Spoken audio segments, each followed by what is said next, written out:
Rob Flux here from Property Developer Network. Apologies, a couple of minutes late, some technical challenges at this end. I had to reset my router, which was performing quite badly with my internet. I'm at the point where we're about to get NBN at our property, and because of that, the current issues that I'm having, the service provider is a little bit reluctant to resolve. So apologies if there are any issues or challenges along the way, but I guess I'm doing my best. I can see a number of people on board, so hi everybody. I can see Shelley, Erin and Carol, and Luke has just joined. Thank you all for coming on board.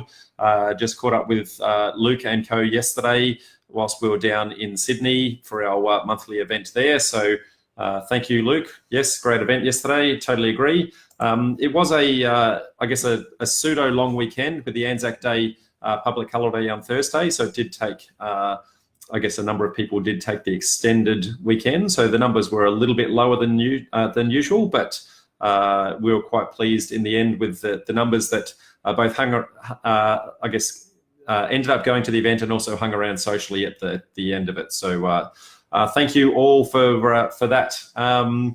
Also got some exciting news. So this week is on the 4th of May is going to be our very first official launch, our very first event in Melbourne. So for any Melbourneites out there, we are coming your way. We're prepped, we're ready to go.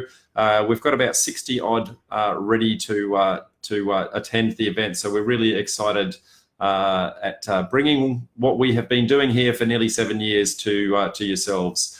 I can see a bucket load of comments going past. I'm going to just try whizzing through them really quickly. Erin says, hi Rob, can you talk about some of the criteria for commercial loans? Yes, I'm going to, Erin, that's the point.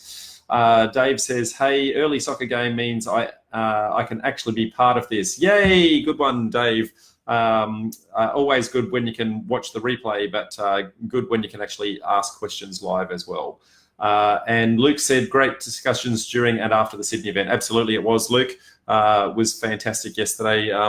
Was really encouraged with the number of people that hung around, the number of new faces to the group, and how many of those, I guess, look like becoming long-termers. So, yeah, great. This month, I keep saying month, because we run monthly events. Month for 70 years, it's not funny, but our Sunday sessions are weekly. So this week we are going to be talking about the differences between residential and commercial lending, some of the pros and cons on each, some of the criteria that you're going to go through in going through that, and how that's actually going to be, I guess, checked, balanced and measured. So I can see a couple of others joining, so Georgiana and Alex, so welcome aboard, everybody. I'm just going to take a quick breath. I've basically raced in here, so I'm talking without having fully prepared, but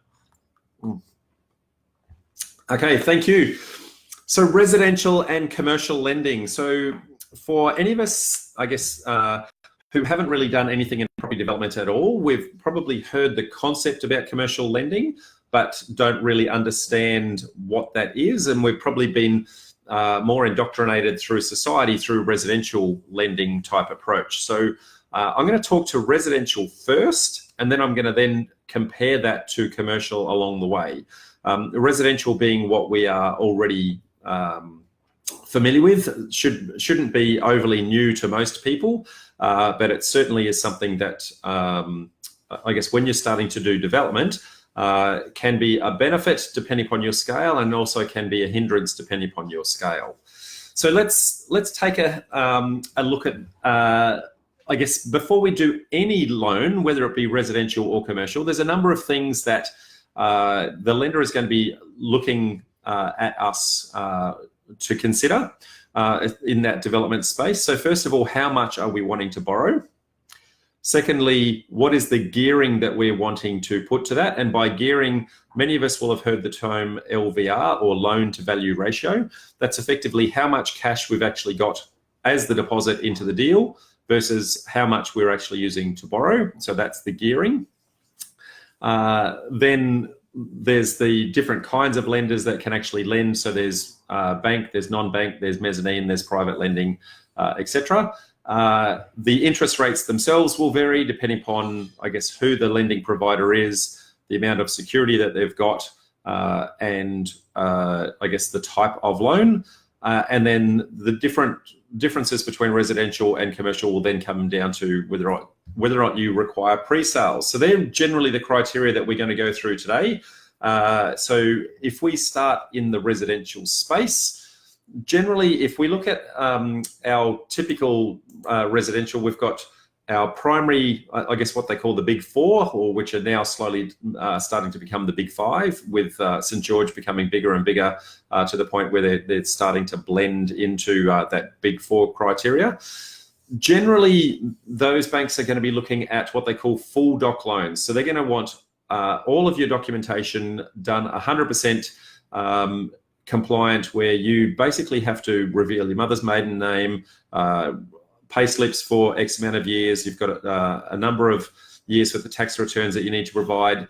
You need to do budgets, a whole bunch of things where you can then justify what your income and expenditure is in order to determine whether or not you can actually service that loan. And they want that very, very well documented in that process. So that's what they call a full doc loan. Low doc loans tend to be done where some of the lenders are a little bit more flexible in that area, where they understand that if you work for yourself, you're self-employed, sometimes getting those documentation in place is a little bit more challenging. So they will, there is a lower doc loan process where they've effectively get your accountant to write a letter of support to say, yes, in the last couple of years, I can say that, you know, Joe Public has earned a certain amount of money, and based on the income and expenditure he's incurring this year, I anticipate he will also do the same. Now, I can see a number of other people already jumped on, so I'll shout out to Dean, Margaret, Jim, Vanessa, Cameron and Seba, and Jim's asking, where is my beer? So I haven't got a beer today. I've actually got a bourbon. I've got a Long Branch bourbon, so you can't mix that. It's got to be on the rocks. So just because Jim's shouted it out, thank you, Jim, for that. Okay, so I guess from a doc's point of view, the residential loans are going to be very much going to be majorly in the full doc type category. You can get low doc loans from some of the minor banks, so and particularly some of the specialty lenders. But effectively, the residential loans, if we treat them as a normal loan, the bank is actually expecting that to be for the purchase of a house for anywhere between 20 and 30 years. And so they're assessing your ability to pay back that loan over that 20 to 30 year period, depending upon how you've actually determined that. Now, there are quite a large amount of criteria that they need to comply with in order to be compliant. There's only a certain amount of debt that they can actually have on their books. It's got to be a certain kind of debt. So they're quite meticulous in how they scrutinize those loans. And what they care about is the ability that you can service both the interest and also the principal and interest to pay back that loan over that time. The challenge is that when we're trying to do a residential loan, because it's intended for that 30-year purpose, when we try to do a development loan and our intention is to pay that back quite quickly, sometimes it's as quick as 6 months and sometimes it might be as long as 24 months, depending upon the project we're trying to do. The bank doesn't really make any money in that process because they're really making all of their money over the long 30-year type process. So they're not really in favor of using residential loans in the development sense. And so the criteria that they actually apply to this can actually be quite challenging in that regard. And I'll raise some of those as we go, and they'll become a little bit more evident as I talk this through. So firstly, when we look at the loan to value ratio, they're going to be looking at a 20% deposit, typically for a residential loan. And they will typically want no more than, and 4 appears to be the magic number. So some banks want 3 some banks want 4, but if you go to 5 dwellings or 5 lots of land, then anything above that they don't tend to like to do in the residential space.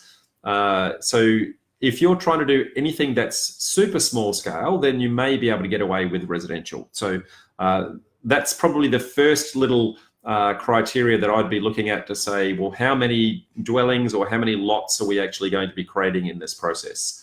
So if you are 4 and above, then you can, well, if you're exactly 4, then you may have the opportunity to go either way. If you're above 4, then you're absolutely going to be commercial. And if you're below 4, then you have the opportunity to go residential.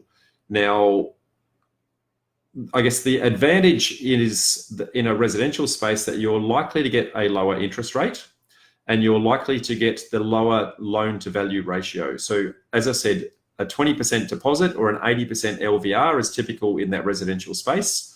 Whereas if you compare that to the commercial space, they'll want anywhere between a 30 and a 40% deposit, depending upon the project that you're going into and the risks that they deem associated with that, which means that you're at a 60 to 70% LVR mark, which means you have to stump up a lot more cash or a lot more security in order to actually get the loan from that perspective. Then when it comes to the interest on the residential loan is typically going to be a lot lower because they're anticipating that long payback period, whereas the commercial space is very much anticipating that it's going to be a short payback period. So they recognize it's going to be a short payback, so they add a little bit of a premium into the interest, both for the risk of the development and also for the fact that if they don't get some money, they're not going to get any money because you're going to pay it back quite quickly.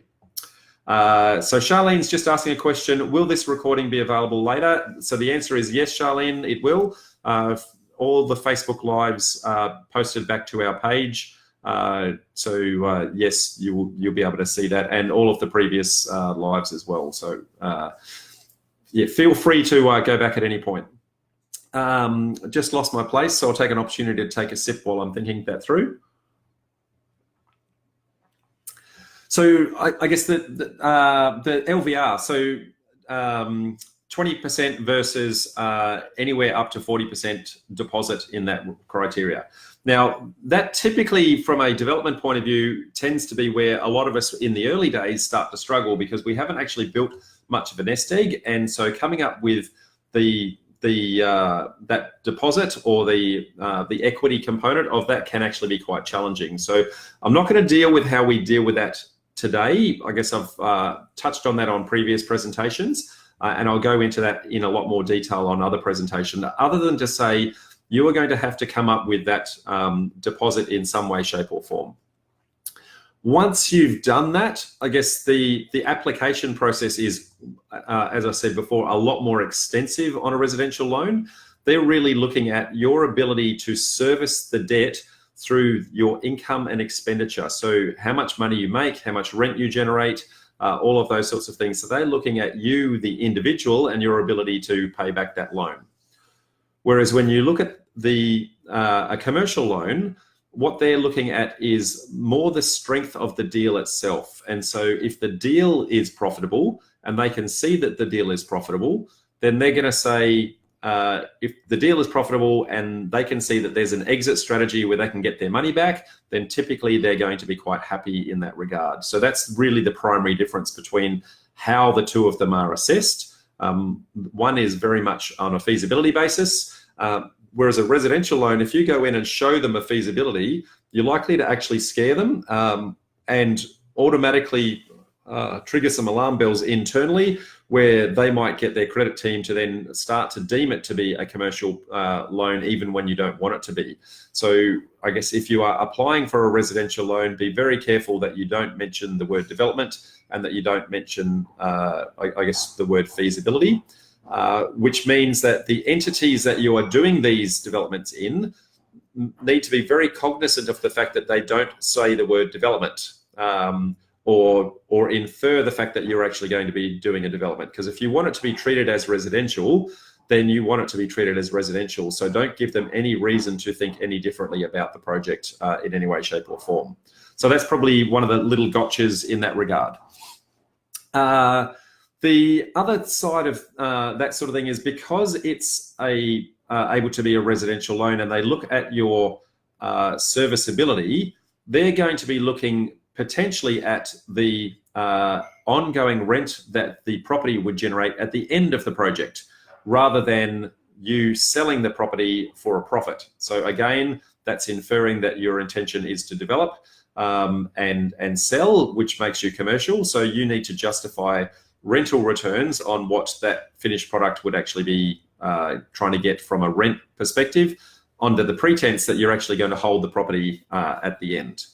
So make sure that you go in forearmed with that information. If you are constructing in particular, you want to be getting a valuation both from a licensed valuer and potentially from a real estate agent that's going to show what the anticipated rental return is going to be on that finished product at the end of the project. That's going to help you massively with their ability to determine that they can actually service that loan. The other element that you want to consider in that regard is that whether or not you go directly to the bank themselves or whether or not you actually go through a broker. Now, my guidance to you would be to go through a broker, because the broker is going to actually understand that there are some challenges in trying to use that residential product in a development capacity, and he's going to know which banks are a little bit more friendly in that development space. And I'll touch on some of those challenges in a sec. I can see a question from Dave, so I might just have a look at what that is. Can you please touch base around resi loans using equity, moving from one IP to two, so one investment property to two, servicing the loan when one investment property is being rented and you rent yourself? Sorry if that's a bit much. Rather than talking investment properties, Dave, which is a buy and hold type strategy, I'm going to be more talking to this in a development perspective. I guess from a investment perspective, most people will be able to deal with that through a broker. What I'm trying to do is give you, I guess, different information so that when you actually go to your broker, how you can actually deal with that in a development context, because they will actually treat the loans quite differently. So I guess this being Property Developer Network, thought we'd more talk about it in that development space. So apologies for not answering that one directly, but if time permits, Dave, if no questions come on later on, I may touch back around to that if time permits, but I guess for the moment I'll push forward. Sorry, Dave is clarifying. Sorry, two being the development. Okay, well, I'll reread the question then. So moving from one investment property to the second loan being a development. So I think what you're trying to say there, Dave, is you've got an investment property already. It may have some equity already in place. You're wanting to now do a development. Can you use the equity in the first loan with regards to the second one? And the answer is that you can certainly contribute to that. It comes down to how much equity you've got within that first loan. Remembering the bank is only going to lend you to that 80% LVR mark.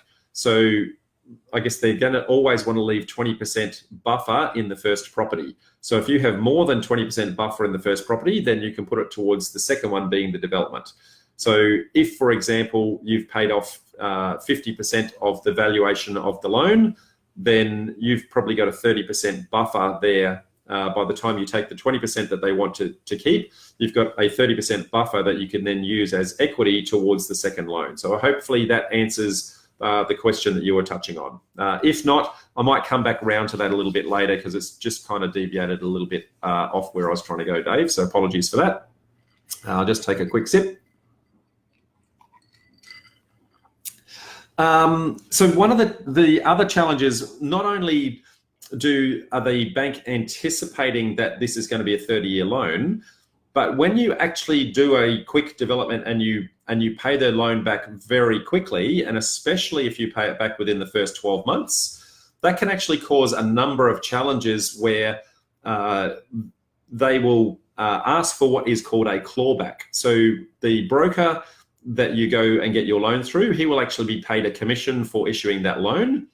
And if the loan is paid back too quickly, then the bank goes to him, knocks on his door and says, hey, we want that commission back, which then usually means that he's going to come and knock on your door and say, hey, I'm not getting paid for this. I need a little bit of compensation for that.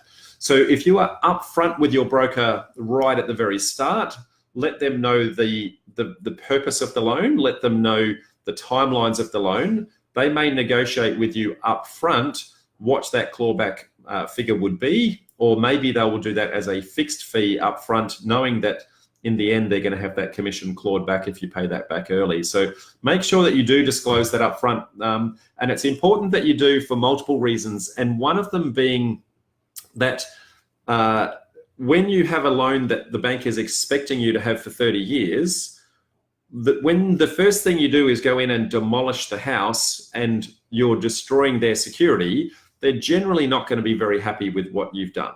And they're going to deem that you may have particularly done that in a fraudulent fashion. You weren't upfront with them.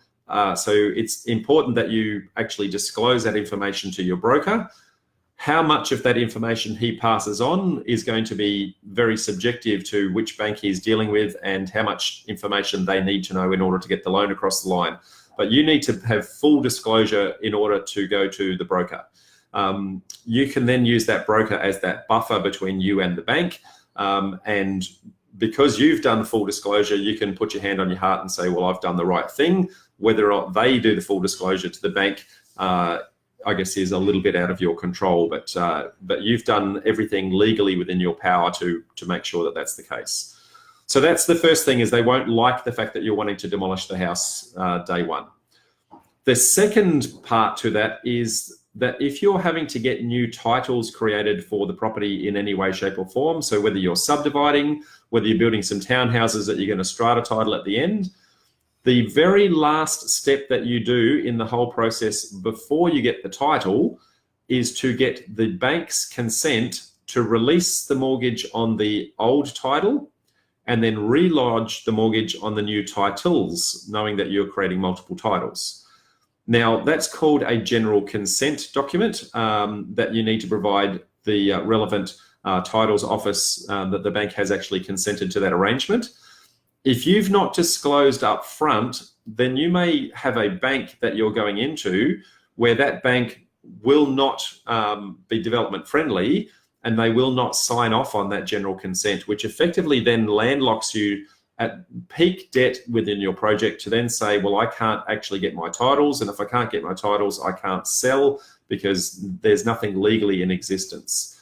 So you want to be very careful that you have done that full disclosure upfront with your broker so that the broker can disclose that to the bank as and where required, and find a bank that is development friendly. So that's probably one of the biggest gotchas out there, is making sure that they're going to be able to sign off on that general consent, making sure that they're comfortable with the fact that you're going to demolish the home, and being aware of that clawback type arrangement. So they're probably the gotchas in that residential space that you want to be very, very cognizant of. Now, on the commercial sense, they deal with that completely differently. They know that you're wanting to develop. They're fully anticipating, because you've disclosed up front, they know that you're going to be demolishing. They know that you're going to need those titles. And so it's almost a given that those elements are going to be approved and in place along the way. The one other element I forgot on the residential as another gotcha is that some banks, when you subdivide, some banks will not allow you to have vacant land as security.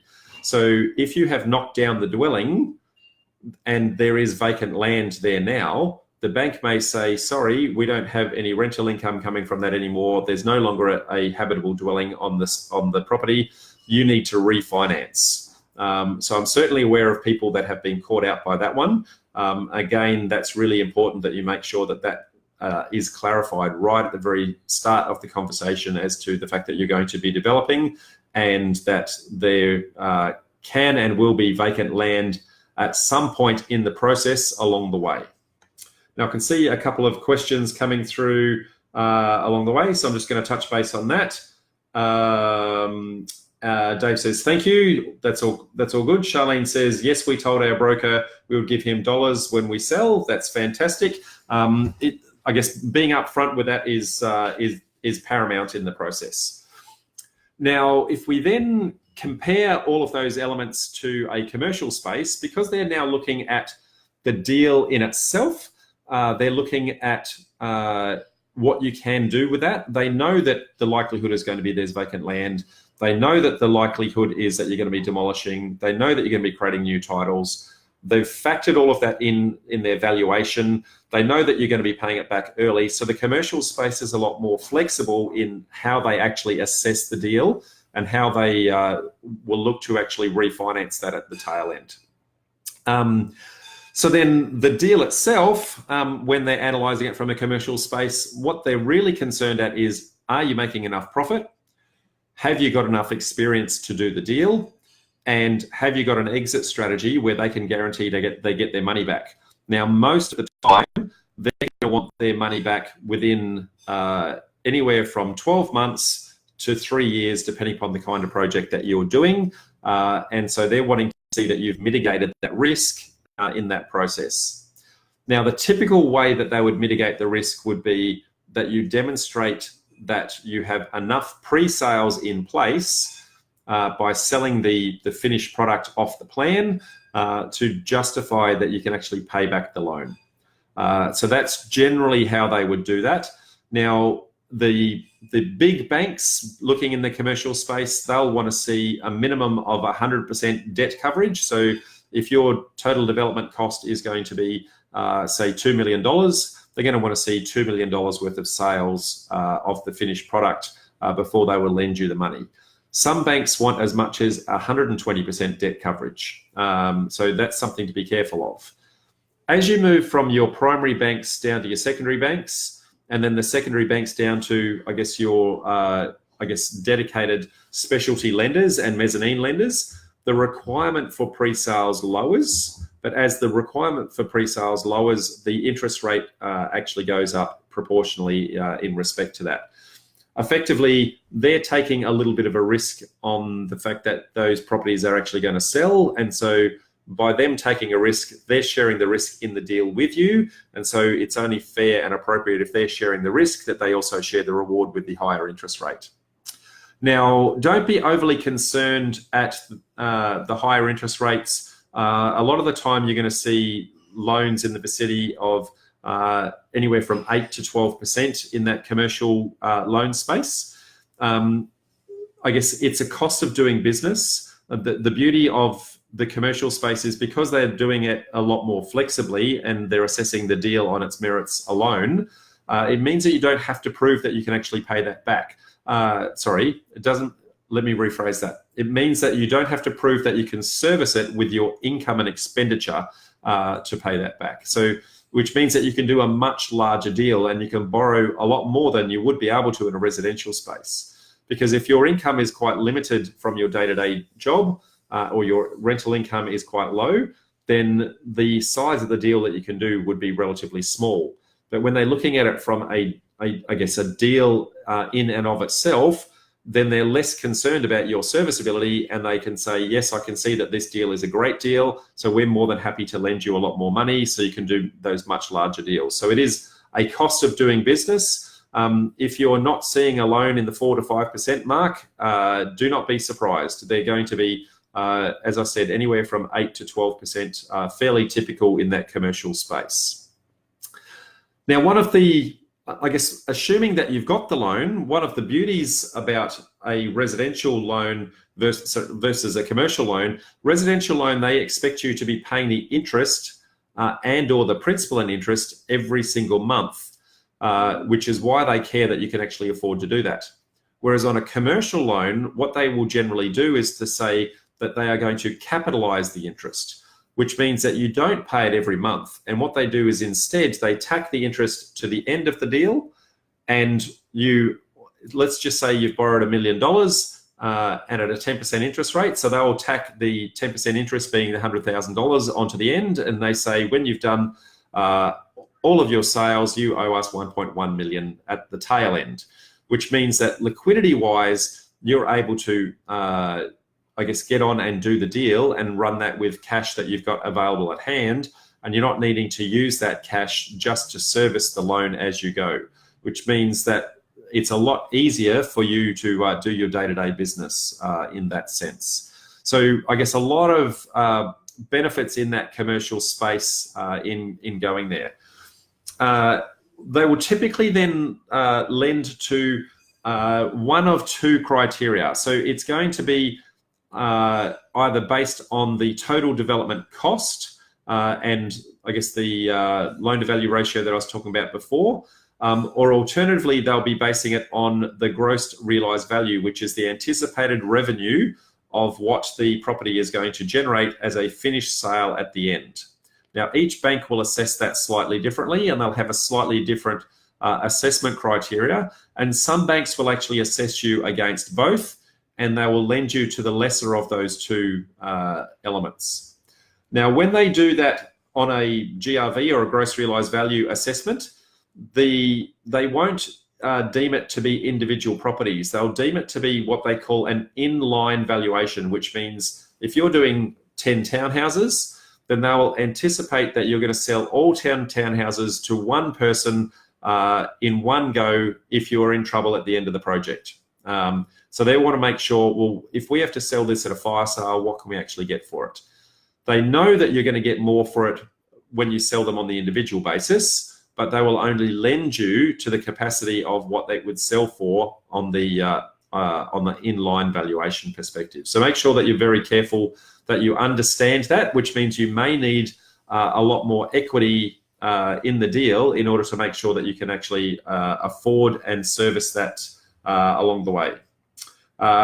Can see a few more having joined. So Brenda and Dean, welcome back, Dean. Haven't seen you for a while, mate.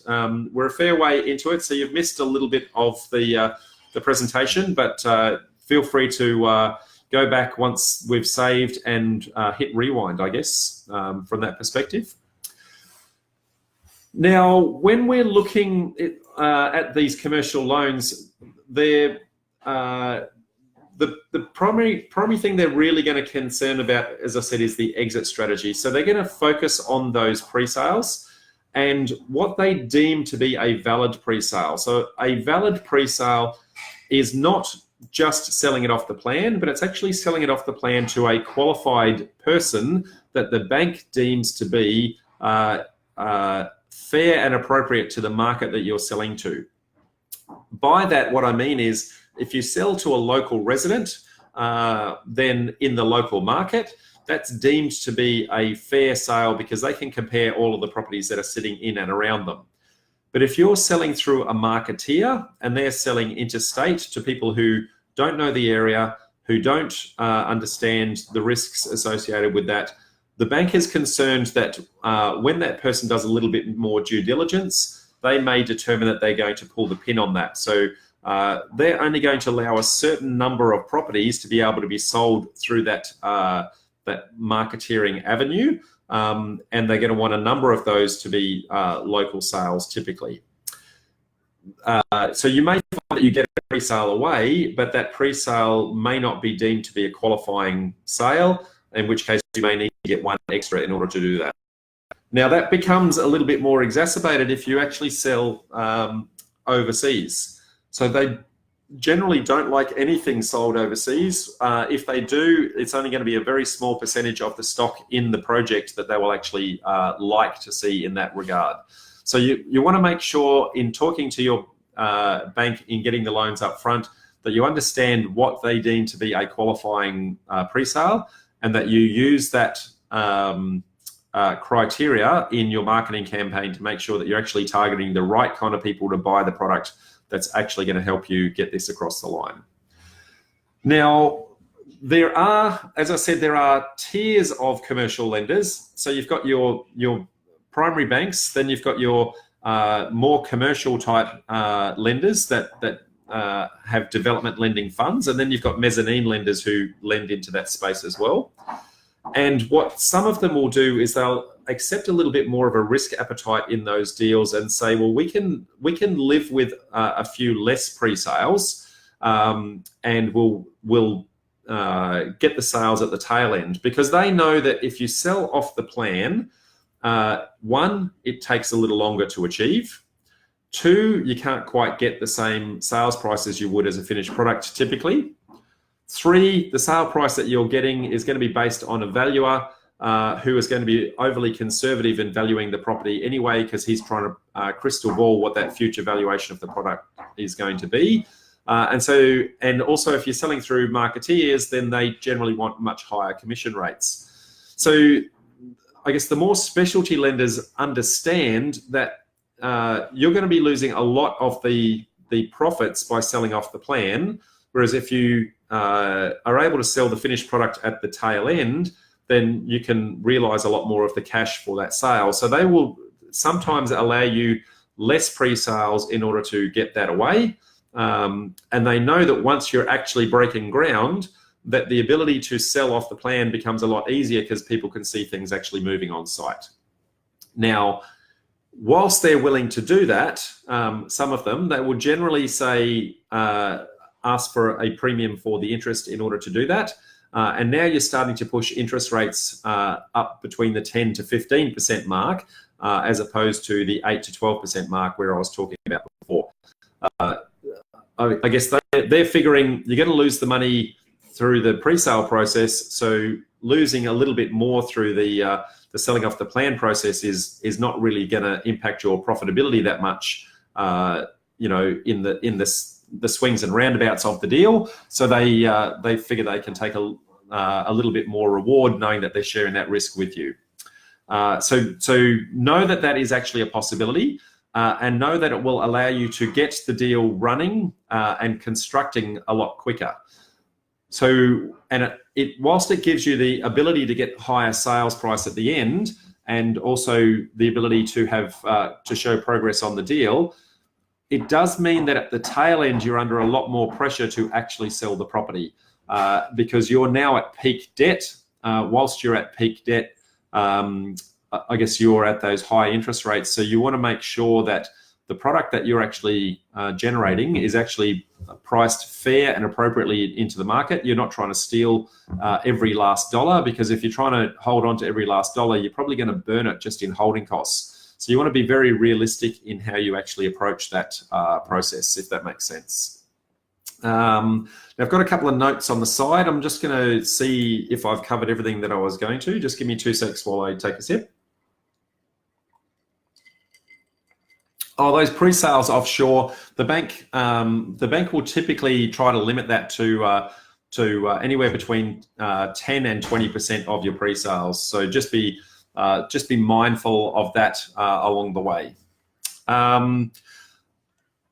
I've probably got a few more points that I can go into, but I'm quite keen with these lives to actually get some questions from yourselves, and knowing that there is a little bit of a lag between me talking and you asking questions. I'm going to throw it out there now to say, if you can start throwing some questions in now, by the time I get to finishing the prepared content that I've got, then hopefully there's a few more questions that are sitting there ready to go.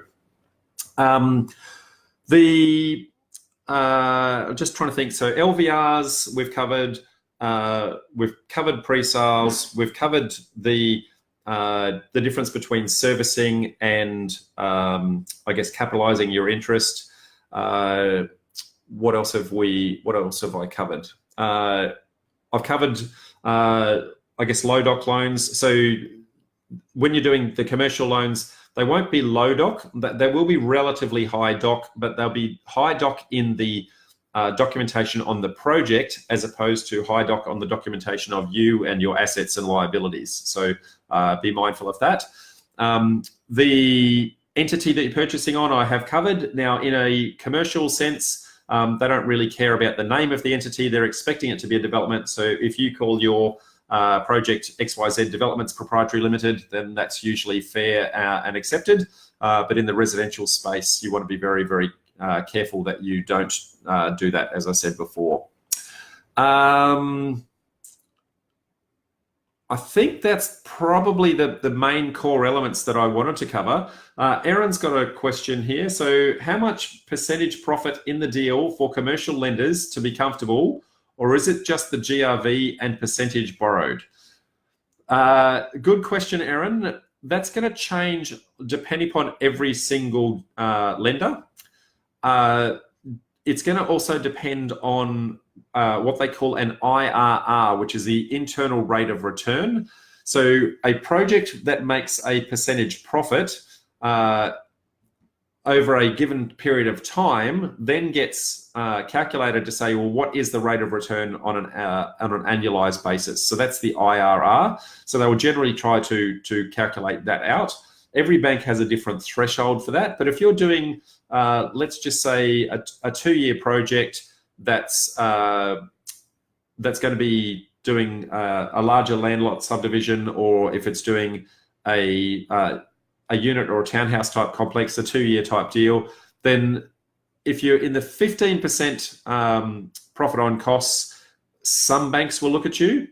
If you're in the 20% profit on costs, most banks will look at you. So that's probably, the higher the number, the better, clearly. For me personally, 20% on a 2-year deal isn't enough. But just letting you know that some banks will actually consider that to be appropriate, and some will go down to as much as 15. Now, the shorter the deal, the more likely they're going to accept that lower percentage profit. So if you buy a DA approved site, then you don't have the time required for the DA element, for example, and you've really just got the constructed sales process, then they may factor that in and they might accept a lower percentage. Now, most of them will measure it as a percentage profit on costs, and or a percentage GRV, and they'll compare the two, and they'll always take the lower of the two. So, but I'm going to say 80% of the banks will look at them more as a percentage profit on costs. So when you're doing your profitability, I would always be looking at that side of things. Charlene's got a question. Someone having the deposit and another person applying for the loan, or would you just say that the person applying has the deposit? In a commercial sense, it's not going to matter that much. They're going to, so long as you've got the appropriate documentation in place and they've got that security in place. In a residential space, they're going to care very much where that deposit has come from. They're going to make sure that the deposit, that the person who has given you that deposit actually has a commercial interest in the outcome of that, and that it hasn't been, inverted commas, gifted to you. So they want to make sure that there's some sort of commercial arrangement in place. They want to understand what that commercial arrangement is, and likely want to see the documentation for that. If you're having to do that in the residential space, you run the danger of exposing the fact that that it is a development, and for them to actually look at that a little bit differently.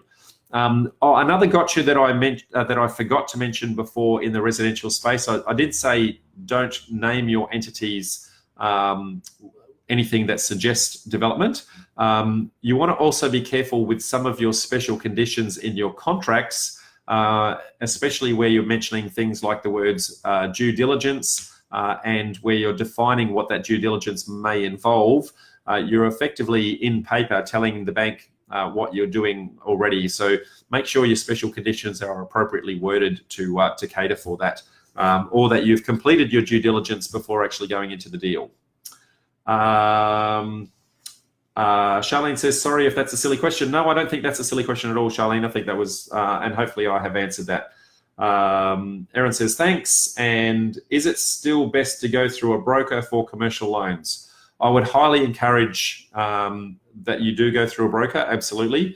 There are different kinds of brokers. You've got your brokers that deal with your residential loans. You've got brokers that deal across both residential and commercial, and you've got brokers that specialize in development lending, who have a raft of lenders at their disposal, from, I guess, residential loans at the big four, all the way through to mezzanine lenders with private money. I guess the bigger you go, the more likely you're going to need one of those specialty lenders. So for many of you who watch me regularly, you would have seen that I recently did a podcast with Holden Capital. So that's one of the larger development brokers out there, that they specialize in that end-to-end service. There are a number of others out there. I won't go listing them all, but the couple that come off the top of my head are Right Angled, Balmain, etc. Holden Capital are the ones that I've done, I guess, a lot of dealings with. They've also presented at our group a number of times, so I can certainly vouch for their capability. I don't have a lot of experience with some of the other guys. So that said, guys, we're coming up to the 50-minute mark, which is one of our longer sessions. If anyone's got any questions, now is the time. Otherwise, I'm going to call it a night because I've got dinner just around the corner. So give you a minute or so to come up with any last questions, and then I'll bid you farewell.